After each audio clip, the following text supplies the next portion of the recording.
Hello mga kabayan, welcome. Tama na ang pag-scroll sa YouTube. I-type na ang Nurse ng Bayan para sa mga health tips and advice. Paano natural na suportahan ang lung detox matapos ang taon ng polusyon at alikabok base sa science? Matagal ka na bang exposed sa polusyon, alikabok o usok? Naiisip mo ba, kaya pa bang mag-recover at maglinis ng iyong baga ng natural? Magandang balita, ang ating baga ay may sariling sistema ng paglilinis. Pero may mga habits at lifestyle changes na makakatulong para mas gumana ito ng mas mabisa. Sa video na ito, tatalakayan natin ang mga science-based na paraan para masuportahan ang kalusugan ng iyong baga. Kaya ba talaga mag-detox ng baga? Hindi tulad ng atay, ang baga ay hindi nagdi-detox sa uso at trending na paraan. Pero meron itong natural na depensa tulad ng maliliit na buhok na tinatawag na cilia, mucus na sumasalo ng alikabok at pollutants, mga immune cells na nag-aalis ng harmful particles. Kapag sobrang exposed sa usok o polusyon, maaaring maging mahirap ito pero kaya rin itong makabawi. Kaya bawasan ang exposure. Ang pinaka-importanteng hakbang ay bawasan ang exposure sa maruming hangin. Ibig sabihin,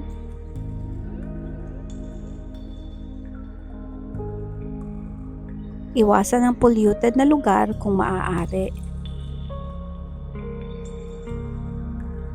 Magsuot ng mask sa maalikabok na environment. Pagandahin ang airflow sa loob ng bahay. Tandaan, mahirap gumaling ang baga kung patuloy itong na-expose sa polusyon. Uminom ng sapat na tubig. Mahalaga ang hydration para sa baga. Nakakatulong ito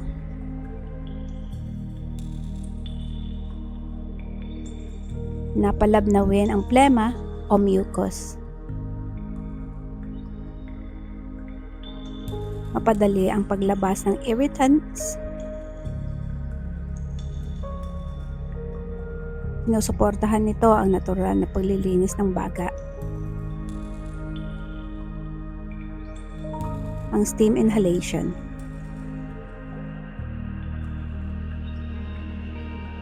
Ang paglanghap ng steam ay maaaring makatulong sa pagluwag ng plema at magbukas ng daanan ng hangin. Hindi nito direktang tinatanggal ang toxins pero maaari itong magbigay ng panandali ang ginhawa. Tumulong sa paglabas ng bara sa baga.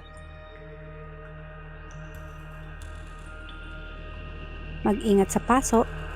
Gumamit ng tamang init at distansya. Breathing exercises.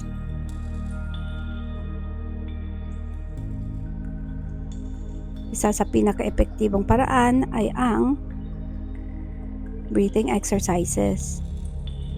Halimbawa,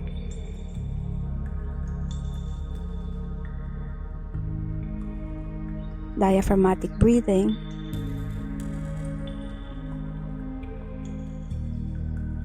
pursed lip breathing,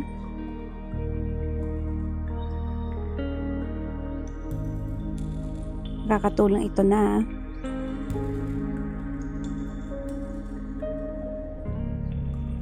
palakasin ang capacity ng baga,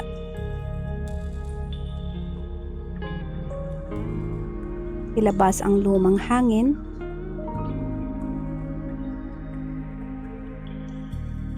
mapabuti ang oxygen exchange,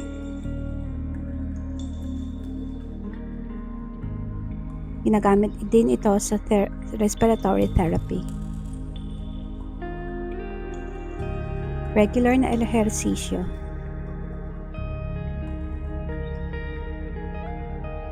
Ang pag-ehersisyo ay nagpapabilis ng paghinga at nagpapalakas ng baga. Nakakatulong ito na pahusayin ang lung function, palakasin ang circulation,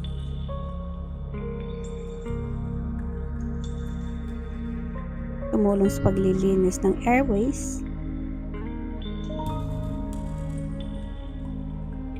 kahit simpang paglalakad ay malaking tulong.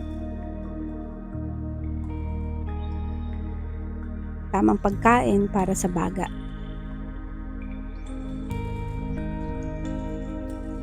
Mahalaga rin ang iyong kinakain. Ang pagkain mayaman sa antioxidants ay nakakatulong laban sa inflammation. Prutas tulad ng citrus, kalamansi o orange. Gulay tulad ng spinach at broccoli.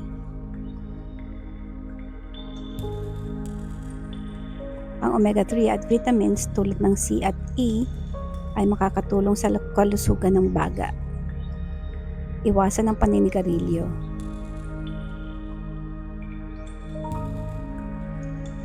Kung ikaw ay naninigarilyo, ang pagtigil ay pinaka-importanteng hakbang. Ayon sa studies, kayang mag-improve ng baga sa paglipas ng panahon kapag tumigil ka sa paninigarilyo.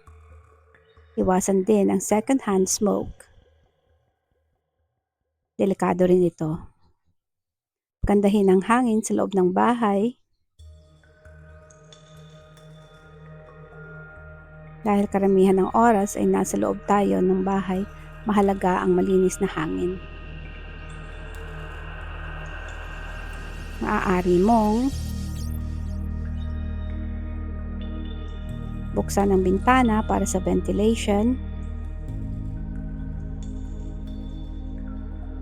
Gumamit ng air purifier kung kaya.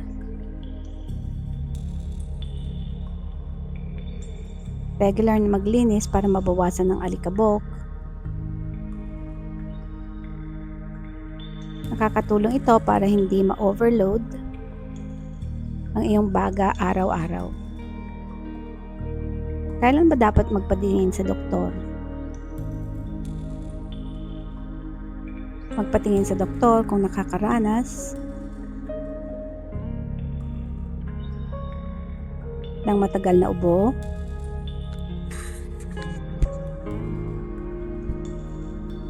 hirap sa paghinga,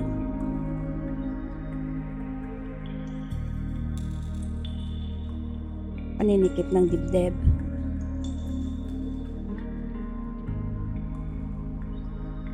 maaari ito ay senyales ng mas seryosong kondisyon sa baga. Matibay ang ating baga pero kailangan nito ng tamang suporta. Sa tamang habits, matutulungan mo itong gumana ng mas maayos kahit matapos ang matagal na exposure sa polusyon. Follow para sa marami pang science-based health tips.